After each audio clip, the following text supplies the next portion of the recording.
Assalamualaikum warahmatullahi wabarakatuh. Pada kesempatan kali ini, saya akan menjelaskan sedikit tentang tahapan analisis dalam pembuatan aplikasi pengajaran berbantuan komputer. Jadi secara umum, analisis itu merupakan tahap pertama dari life cycle atau daur hidup pengembangan perangkat lunak pengajar. Salah satu tahap yang bertujuan untuk memahami keperluan pembelajar dan mengembangkan permintaan-permintaan. Jadi, dapat dijelaskan bahwa tujuan utama dari tahap analisis ini adalah untuk memahami serta mencatatkan keperluan-keperluan dalam pengajaran serta pengolahan permintaan-permintaan yang terus-menerus berubah. Jadi, pada bab ini akan dibahas beberapa aktivitas yang harus dilakukan pada tahap analisis beserta dengan alasan keperluannya dan kategorinya. Secara hakiki, analisis merupakan suatu proses penemuan dengan menggunakan kata kunci tambahan pemahaman untuk menurunkan aktivitas selama analisis. Jadi, ada 6 aktivitas utama yang dipandang sebagai bagian dari tahap analisis, yaitu diantaranya adalah pengumpulan informasi, definisian permintaan-permintaan, pembangunan prototipe untuk memenuhi permintaan, pengutamaan permintaan, penilaian alternatif, dan yang terakhir rekomendasi peninjauan kembali beserta pengelolaan. Jadi maksud dan tujuan dari keenam aktivitas ini adalah untuk menjawab berbagai persoalan. Salah satunya adalah akan adanya terdapat jurang pemisah kepentingan antara developer atau pengembang aplikasi dan penggunanya, dan ada juga jurang antara pembuat dan pembelajar dari suatu ilmu.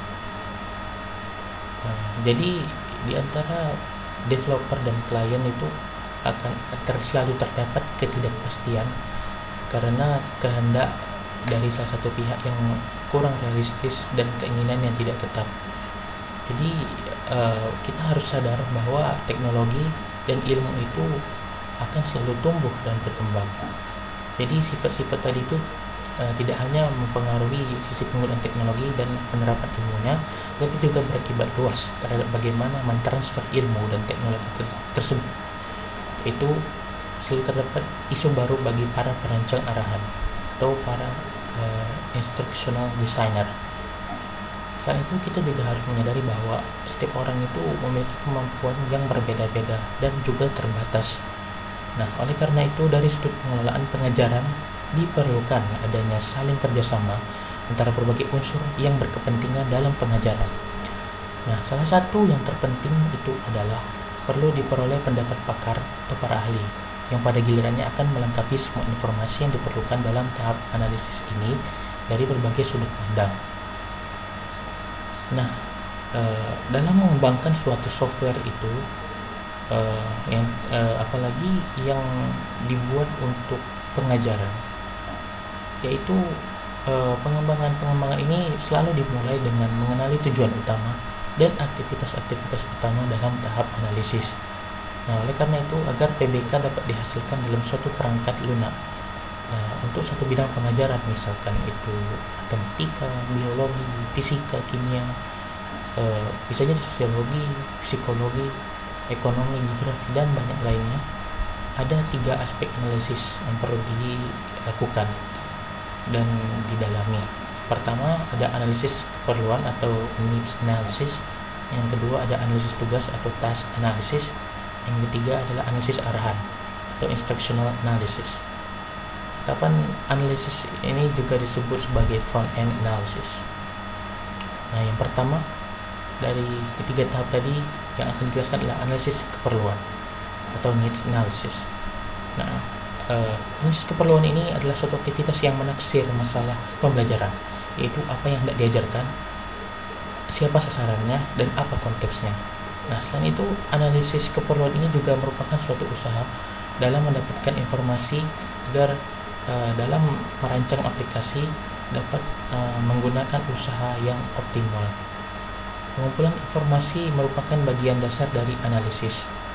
Nah, selama analisis ini sudah sepatutnya kita mengamati beberapa kemungkinan yang berkaitan dengan domain-domain persoalan, yaitu diantaranya adalah domain persoalan itu adalah bidang pengajaran yang mana suatu perangkat lunak dikembangkan berupa suatu aplikasi yang dapat dieksekusi pada komputer, karena memang intinya adalah pengajaran berbantuan komputer, jadi sudah pasti aplikasi tersebut harus dapat dieksekusi di komputer.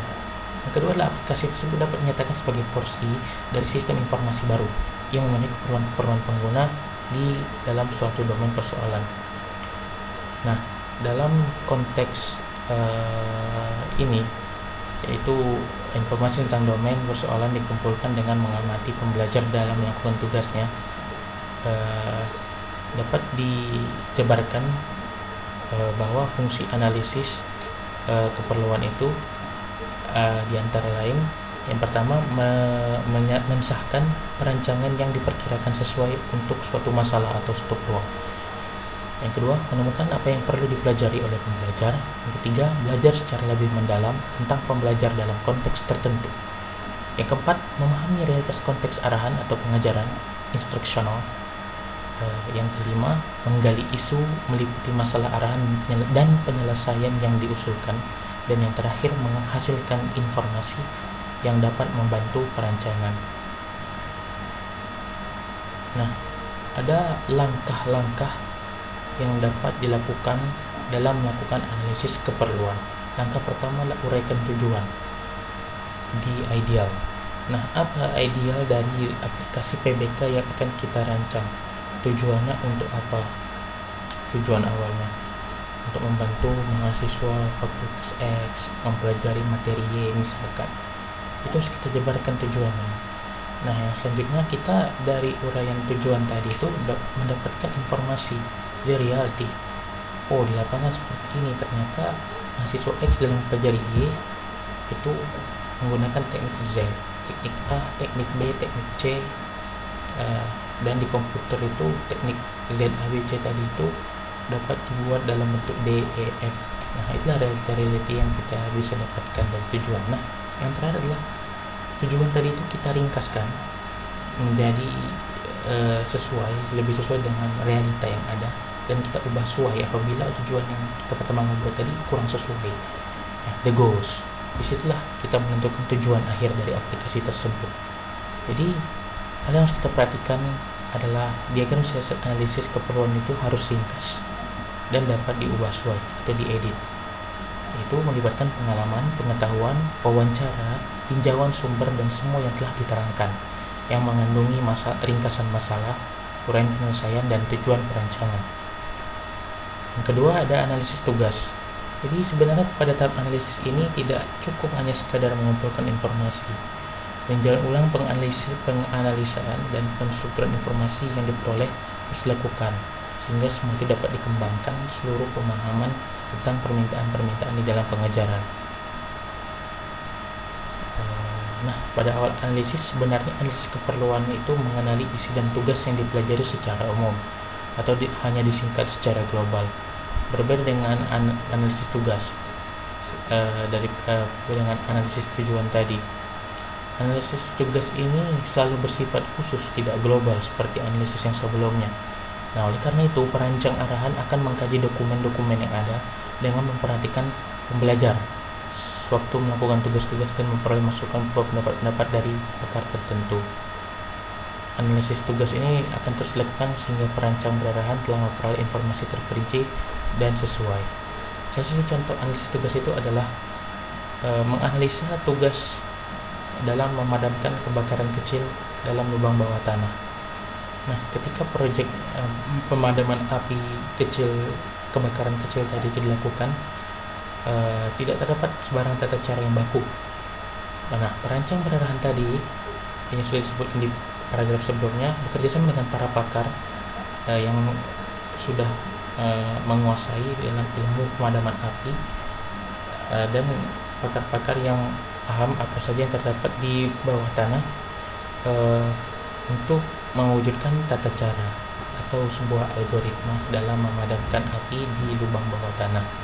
Nah, ini tata caranya dalam bahasa Inggris. Yang pertama adalah If the equipment has automatic fire suppression gear, go to step B14. If not, go to step B15. Jadi ketika peralatan memiliki gear yang otomatis untuk menekan air, kita langsung maju ke tahap 14, yaitu active automatic fire suppression gear. Hidupkan gear suppression tekanan tadi yang otomatis tadi. Jika tidak, kita pergi ke masuk ke tahap B15, yaitu memadamkan semua daya tenaga pada kotak distribusi tenaga. Shut off all section power at power distribution boxes. Tahap selanjutnya, tell other miners to report fire to section foreman. Nah, jadi penambang-penambang yang ada di lubang bawah tanah tadi itu diberitahu untuk melaporkan ada kebakaran ke section foreman. Nah, tahap terakhir adalah call for mechanic. Go to step B10, B10. Nah, tahap tadi B10 ini tidak ada di dalam slide tersebut.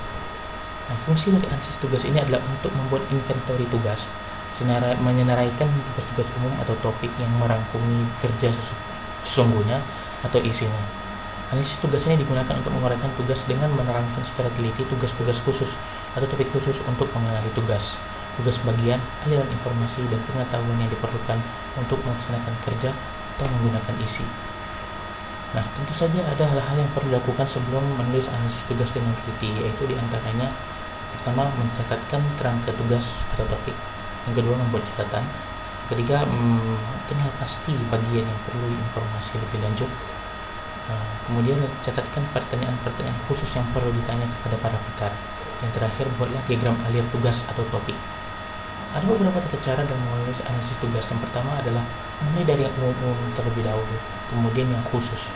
Yang kedua, senaraikan tugas-tugas turunannya. Lalu, kenal pasti tugas khususnya. Selanjutnya, uraikan tugas-tugas tersebut. Selanjutnya, kenal pasti juga tugas-tugas bagiannya. Selanjutnya, kembali kita mengenal pasti. Kenal pasti alirannya. Selanjutnya, rancang masukan yang perlu dilakukan pembelajar. Selanjutnya, keputusan yang harus dibuat itu perlu dilakukan secara objektif, yaitu mengenai hal yang terjadi, bukan orang-orang yang subjektif. Yang terakhir adalah nyatakan tugasnya secara eksplisit, jelas, terbuka. Nah, dalam kenyataannya tugas itu perlu ditulis dalam bentuk tingkah laku atau perilaku agar dalam mendapatkan dan menuliskan kenyataan tugasnya tersebut dapat diperhatikan dengan lebih mudah. Maka diperlukan informasi yang berkaitan dengan tugas khusus. Contohnya, dalam mematikan sebuah mesin, ini adalah beberapa informasi yang kita catatkan, yaitu masukan berupa lampu merah menyala atau inputnya. Nah, tindakan atau proses yang terjadi adalah mematikan switch mesinnya. Itu switch yang tadi lampu merah menyala pada mesin tadi adalah input bagi kita, masukan bagi kita. Oh, berarti kita mengetahui mesin tersebut adalah dalam posisi hidup. Nah, tindakan yang kita lakukan, proses yang kita lakukan dari input tadi adalah mematikan switch mesinnya. Ini output yang terjadi adalah kalau mesin tersebut berhasil dimatikan. Nah, sumber yang diperlukan dalam mendapatkan informasi tentang data tugas adalah pertama, dokumen yang diteliti, yang kedua, menyelidiki atau pengamatan, yang ketiga, memperhatikan hal yang berkaitan, yang terakhir adalah melakukan wawancara. Yang terakhir adalah analisis arahan. Nah, pada analisis arahan atau pengajaran didapat objektif penilaian dan penilaian, siasat arahan dan pemilihan sistem pengiriman. Objektif pada analisis arahan ini ada 3, yaitu pertama, setelah mendapatkan hasil pembelajaran dapat dibagi ke dalam 3 domain. Yang kedua, setelah memperoleh kenyataan hasil pembelajaran dapat dikenal pasti hasil pembelajaran yang dapat diperhatikan dan hasil pembelajaran yang dapat diukur. Yang ketiga, jika didapatkan kenyataan hasil pembelajaran yang tidak boleh diterima, maka hasil pembelajaran harus dituliskan lagi agar dapat diterima. Nah, setelah mendapatkan tugas dan keperluan yang berhubungan, kenyataan harus dituliskan agar dapat menguraikan tingkah laku yang dapat diperhatikan dan yang dapat diukur. Nah, jika diberi tugas topik, maka objektif tentangnya dapat dituliskan dalam bentuk tingkah laku berdasarkan format major atau format ABCD. Jika mendapatkan senario tugas berhubungan, maka objektif boleh diklasifikasikan dalam TPO dan IO. Jika diberi pertanyaan esai, maka masalah umum yang berhubungan dengan objektif arahan atau pengajaran dapat diuraikan. Objektif arahan sebenarnya menjalankan 3 fungsi, yaitu diantaranya objektif pertama adalah memandu proses perencanaan arahan, objektif kedua adalah menyediakan kerangka kerja untuk penilaian, objektif terakhir adalah dapat memberikan panduan kepada pembelajar. Nah, mengenal pasti domain pembelajaran ini membutuhkan rancangan klasifikasi pembelajaran yang dapat disebut juga taksonomi. Taksonomi itu adalah cara untuk mengklasifikasi hal yang rumit, yang masih bentuk berjenjang, mulai dari pelajaran yang mudah sampai yang paling sukar sekalipun. Prinsip urutan dalam pembelajaran didasarkan prinsip urutan dalam kemahiran pemikiran atau kognitif. Itu belajar sederhana hingga yang rumit, dengan mengumpulkan ide dasar lebih dahulu dan ide yang lebih terperinci. Nah, selanjutnya ide asal tadi dikaji ulang, dan hubungan di antara ide dasar dan ide barunya dikaji. Dan terakhir, sebelum saya mengakhiri video penjelasan ini, bahwa aspek analisis itu merupakan aspek yang sangat penting dalam memastikan sasaran, tugas, dan siasatnya sesuai, dan rancangan arahan yang disediakan itu agar tidak cacat. Nah, juga merupakan aspek yang membantu dalam tahap selanjutnya. Itu perancangan, aspek ini meliputi tahap analisis dan juga tahap perancangan. Jadi sebelum kita merancang sebuah aplikasi PBK, langkah baiknya kita melakukan beberapa analisis agar tujuan dalam pembuatan aplikasi tersebut dapat tercapai, dan aplikasi yang dibuat itu dapat sesuai dengan klien kita sebagai developernya dan kliennya itu sebagai end usernya, agar tidak terjadi konflik karena ada fitur-fitur mungkin yang belum terpenuhi. Nah, sekianlah video penjelasan tentang tahapan analisis dalam perancangan aplikasi pengajaran kebantuan komputer ini. Saya mohon maaf karena banyak sekali terdapat kesalahan dan kualitas video tidak terlalu baik karena perangkat dan kemampuan saya dalam editing yang kurang. Saya mohon maaf sekali lagi. Semoga video ini bermanfaat. Terima kasih. Assalamualaikum warahmatullahi wabarakatuh.